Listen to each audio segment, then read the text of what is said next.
खुसखुशीत असे तळणीचे मोदक, चव आणि रंग अगदी अप्रतिम. खाणारा खातच राहील आणि ज्यालाही तुम्ही प्रसाद म्हणून द्याल तो नेहमी स्तुती करतच राहील की ह्यांच्याकडचे मोदक चवीला अप्रतिम असे लागतात. आजपासून आपण सुरू करतो आहे मोदकाचे सिरीज सुरू करतो आहे. जेवढे दिवस बाप्पा आहेत त्यांना वेगवेगळ्या प्रकारचे मोदक करून खायला घालायचे आहे आणि आपणही खायचे आहे.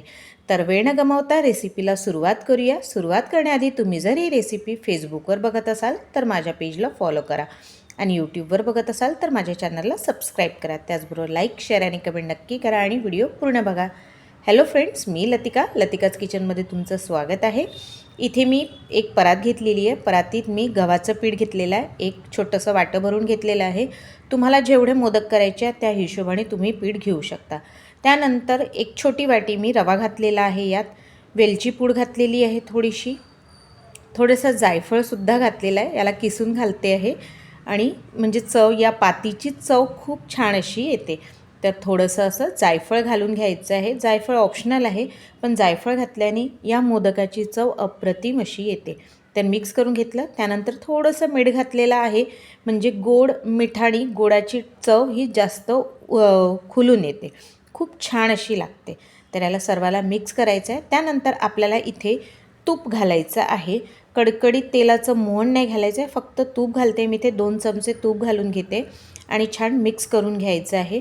म्हणजे आपली व्यवस्थित पिठाची मूठ वळली पाहिजे, म्हणजे ती जे तळणीचे मोदक आहे त्याची पाती अगदी खुसखुशीत अशी होणार. तर याला छान चोळून घ्यायचं. पिठाला तूप मस्त अशी मूठ वळली पाहिजे. तूप चोळून घेतलं की मूठ खूप छान वळते आणि पाती खूप छान लागते. त्यानंतर इथे मी दुधाणी भिजवत आहे. तुम्ही हवं तर पाण्याने सुद्धा हे पीठ मळू शकता किंवा पाणी आणि दूध हे दोन्ही मिक्स करून भिजवू शकता. तर अशा प्रकारे मी इथे पीठ भिजवून घेतलेलं आहे. याला रेस्ट करू देऊ, तोपर्यंत आपण याचं सारण बनवू घेऊ मोदकाचं. सगळ्यात पहिले मी गॅसवर कढई ठेवलेली आहे. त्यात मी खसखस घालते आहे. 1.5 चमचा मी इथे खसखस घातलेली आहे. याला थोडंसं ड्राय रोस्ट करून घ्यायचं. आता इथे ड्राय रोस्ट झालेली आहे. त्यातच मी 1 वाटी पूर्ण फुल भरून खोबरा कीस घालते. तुम्ही खोबऱ्याला मिक्सरमध्ये सुद्धा बारीक वाटून घेऊ शकता. मी इथे किसणीने किसून घेतलेला आहे. तर मीडियम साईजची किसणी होती, त्याच्याने मी किसून घेतलेला आहे. तुम्ही खाऊन पण घेऊ शकता नारळ. तर याला छान ड्राय रोस्ट करून घ्यायचं आहे आपल्याला. त्यानंतर सोबतच मी घालते आहे ड्रायफ्रूट्स, म्हणजे खोबरा किसाबरोबर ते सुद्धा छान भाजल्या जाईल आणि त्याचं मॉइश्चर निघून जाईल.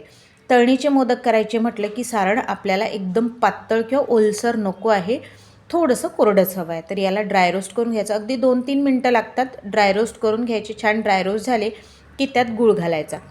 गुळाचं प्रमाण अगदी परफेक्ट आहे. जेवढा तुम्ही खोबरा कीस घेतला आहे त्याच्या अर्धा गूळ घ्यायचा, म्हणजे मोदक हे एकदम जास्त गोड होत नाही. याला मिक्स करून छान पाणी सुटलेलं आहे आणि त्याला पाणी सुटल्यानंतर कोरडं करून घ्यायचं. हवं तर तुम्ही गूळ वापरू शकता. मी इथे गुळाची पावडर वापरली आहे, पण प्रमाण तेवढंच आहे.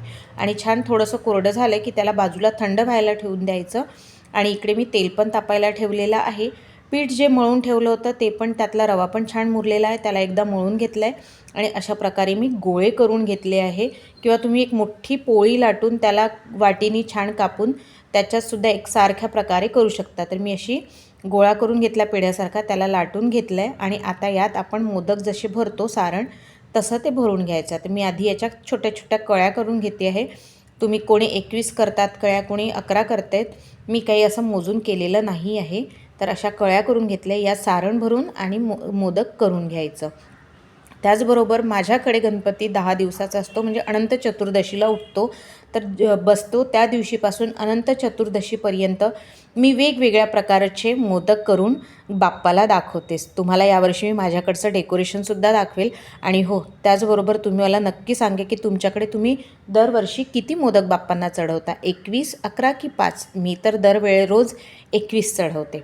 अशा प्रकारे मी मोदक करून घेतले. आता याला तिकडे तेल तापलेलं आहे, त्यात थोडंसं पीठ टाकून घेते, म्हणजे मळलेलं पीठ टाकून घेतलेलं आहे डो, म्हणजे तेल तपलं आहे की नाही तापलं आहे ते कळते आपल्याला. आता यात मोदक टाकून घ्यायचे. मुठी शक्यतो खालीच टाकायची, कारण की मुठीजवळ जास्त पीठ जमा झालेलं असतं तर ते कच्ची राहण्याची भीती असते.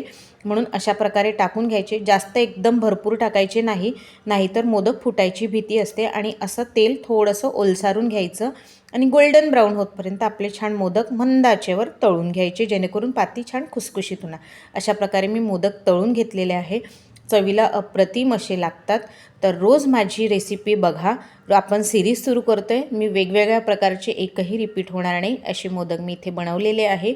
आणि आजची जर रेसिपी तुम्हाला आवडली असेल तर एक लाईक नक्की करा. तर भेटूया पुढच्या रेसिपीत. तोपर्यंत बाय.